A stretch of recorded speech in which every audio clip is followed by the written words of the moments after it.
Prise directe. Restez connectés, restez informés. Prise directe. Restez connectés, restez informés. La reprise est en vue pour l'économie chinoise depuis que le pays a mis fin à sa politique de contrôle drastique début décembre. Les restrictions sanitaires pour le déplacement sont levées et la priorité est désormais donnée aux soins et traitements des malades, dans l'optique de réduire au minimum l'impact de l'épidémie sur les activités socio-économiques. Quelles retombées ces nouvelles politiques auront-elles sur l'économie? Comment la deuxième économie du monde se porterait d'elle en 2023? On en parle avec notre invité. Prise directe. L'invité. Notre invité aujourd'hui est M. Ding Yifan, chercheur principal à l'Institut Taihe. De quelle manière l'économie chinoise pourrait-elle réagir aux dernières politiques de gestion épidémique mises en place dans le pays? Il nous fait part de son point de vue. Les activités économiques, surtout dans le secteur du service, vont reprendre assez rapidement. Si on est en juger par les activités économiques, surtout dans le service, dans des villes qui ont pris des mesures de libéralisation les premières, comme boarding, etc., les activités sont en train de prendre le grand volume. On assiste à nouveau à des embouteillages dans les supermarchés, il y a de grandes foules. Finalement, les activités sont recommencées à prendre dans le secteur de services. Il va y avoir une espèce de revanche de consommation sur les années précédentes. On attend à ce genre de vague de consommation dans les grandes villes, on attend un retour du tourisme, des activités touristiques dès le printemps prochain. Tout cela va commencer très rapidement. Nous sommes préparés à ce genre de vague de consommation. Comme il y a une très grande population chinoise, lorsque la vague de consommation revient, ça crée beaucoup d'opportunités. Il risque d'y avoir un boom dans l'enchérissement des hôtels dans les grandes villes ou dans les petites villes. Cela dépend parce que ce printemps prochain ou le nouvel an chinois risque d'avoir des mouvements de masse assez importants. Donc cela va accélérer le train de reprendre des activités dans le transport en commun, par exemple dans les TGV. Maintenant, il faut réserver des places de l'avion, des places de TGV beaucoup plus à l'avance que les années précédentes, par exemple. Suite à la dernière décision de dégrader la gestion de la COVID-19, c'est-à-dire qu'à partir du 8 janvier 2023, l'infection au nouveau coronavirus sera gérée en catégorie B, les restrictions pour le voyage international seront également levées. M. Ding s'exprime à ce sujet.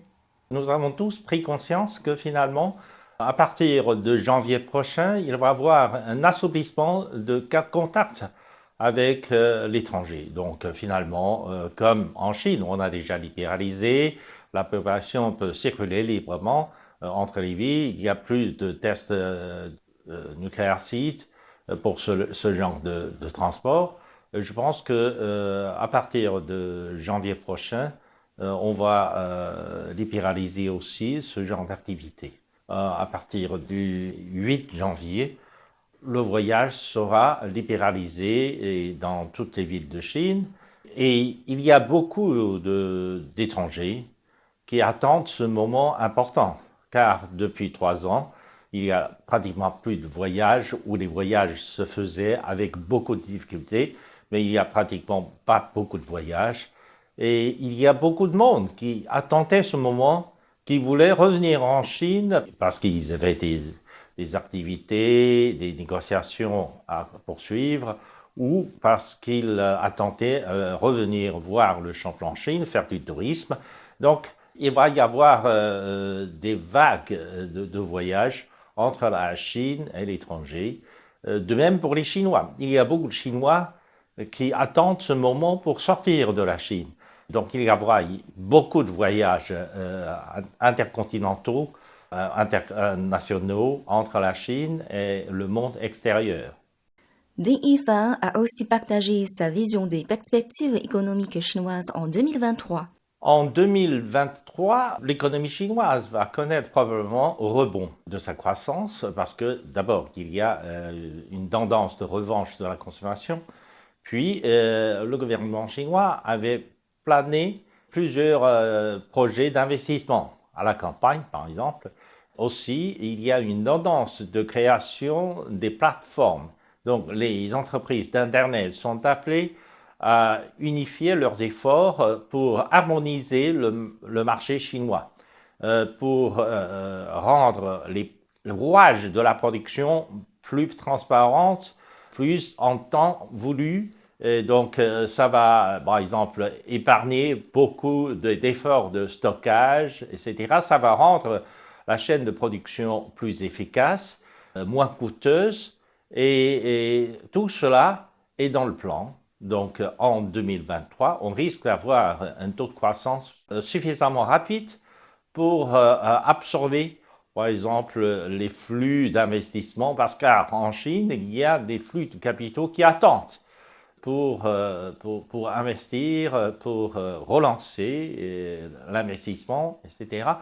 Et visiblement, en 2023 sera un moment, car l'épidémie sera complètement finie, et les gens vont relancer leurs activités dans l'investissement. En plus, les petites et moyennes entreprises vont recommencer à travailler dans beaucoup de secteurs. La Chine est devenue un point de liaison très important dans la chaîne de production globale sur l'Asie de l'Est, sur l'Asie orientale. De ce point de vue, la mise en vigueur de RCEP, dont RCEP, sera une zone de libre-échange qui favoriserait la combinaison de l'investissement dans cette région, et cela va rendre cette région du monde très dynamique dans la production et dans la redistribution des produits industriels. Tout cela est basé sur un échange des avantages comparés entre les différentes économies de l'ASEAN, par exemple des pays du sud-est asiatique, du Japon, de la Corée et de la Chine. Je suis sûr qu'en 2023, cette région-là marquera un essor dans son développement et rendra un développement durable plus visible en comparaison avec le reste du monde, par exemple. C'était l'interview de M. Ding Yifan, chercheur principal à l'Institut Taihe. C'est ainsi que Prise Direct touche à sa fin. Je vous remercie de l'avoir suivi.